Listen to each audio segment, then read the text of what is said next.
बाबू महाराज एक स्वयं शंकर हैं जो कि दिव्य ज्योति से प्रकट होते हैं, जल से प्रकट होते हैं। बाबू महाराज वही महादेव की जो शिवलिंग है उसी में आके जो समा जाती है ज्योति। तो बाबू महाराज इस कलयुग में सच्चे देव हैं। कैसा भी दुख दर्द होता है, कैसी भी पीड़ा होती है, वो बाबू महाराज सबके दुखड़े दूर करते हैं। हो सकता है थोड़ा विलंब लग जाता है कार्यों में, पर लेकिन किसी को निराश नहीं करते हैं। मैंने जहाँ तक देखा है, बाबा की महिमा को सुना है और शायद सभी लोग इसी बात को जानते भी हैं। बाबू महाराज की जो पूजा है, उस पूजा पे बाबू महाराज की जो पूजा है उसको लोग जानते नहीं हैं कि कैसे करें, क्या करें, बाबू महाराज की पूजा कैसे होगी। तो बाबू महाराज की जो पूजा है, सोमवार का व्रत करना है, शिव मंदिर जाना है, जल के 5 लोटा शिव जी पे अर्पित करना है, चढ़ाना है। मीठा जल होना चाहिए।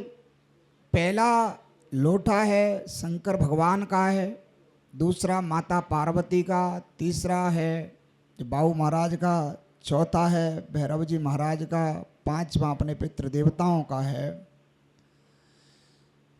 5 लोटा चढ़ा कर के अपने घर वापसी होते हैं तो उसमें थोड़ा सा जल बचा कर ले जाते हैं बांटी में। जहाँ जहाँ जो लोग पूजा करते हैं बाबू महाराज की, कृष्ण भगवान की, हनुमान जी महाराज की, अन्य किसी भी देवता की पूजा करते हैं, उन्हें थाली में रख कर के, सभी मूर्तियाँ थाली में रखें, मंदिर को साफ करें। जो ऐसी मूर्ति हो जो गले नहीं, जल से गले नहीं, पीतल की मूर्ति वगैरह हो, उन्हें स्नान कराएं थाली में उसी जल से। जो जल से जो स्नान कराया है, मूर्तियों को जहाँ से उठाया वहीं स्थापना कर दो। उस जल को घर में किंचाव कर दो, इसलिए तुम्हारा घर पवित्र हो जावे। अपने घर के सदस्यों को उसी जल में से प्रसाद के रूप में थोड़ा थोड़ा देवे।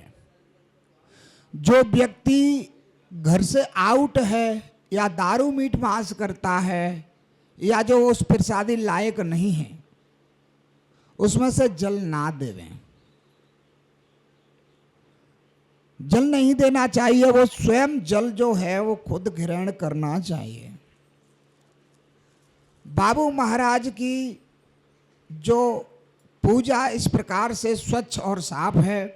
जो जल पीता है और एक समय शाम को भोजन प्राप्त करे, एक टाइम पूरे दिन व्रत करे, एक टाइम भोजन पावे, एक बार वो फलाहार करे। कुछ ही समय में बाबू महाराज की कृपा उस पर होने लगेगी। धूपबत्ती अगरबत्ती 11 अधिक करें, क्योंकि 11 पे बूरा, खाड़, चीनी, खीर, छोटे छोटे पुआ, ये बाबू महाराज की 11 पे चढ़ाएं। बाबू महाराज प्रसन्न यानी शंकर भगवान प्रसन्न होंगे, वनखंडेश्वर महादेव प्रसन्न होंगे, तो पार्वती में जल यहां से भर के ले जाएं। जो कोई व्यक्ति बीमार है वो अपने भाव से ले जाए। 1 लोटा 2 लोटा शंकर जी पे जल चढ़ाए और पार्वती का जल अपने घर ले जाएं, घर में किंचाव करें। जो बीमार हैं उसको जाके पिलाएं। बाबू महाराज की कृपा शीघ्र ही होने लगती है। पर लेकिन भाव आपका होना चाहिए, क्योंकि भावना में ही सिद्धि है। जो भावना नहीं है, कुछ लोग आते हैं बाबू देव दरबार में, ना नहाते हैं ना कुल्ला करते हैं, वो जानते नहीं मरम को। वो तो यही जानते हैं कि हमारा बच्चा बीमार हो गया है, हम बाबू महाराज से जाएंगे और जैसे हॉस्पिटल में भर्ती कर दिया बाबू महाराज ठीक कर देंगे। ऐसा नहीं है। सबसे प्रथम बात यह है कि बाबू महाराज की रटन घर से लगाए। बाबू महाराज की रटन घर से लग जाएगी, धाम तक वो व्यक्ति ठीक हो जाता है।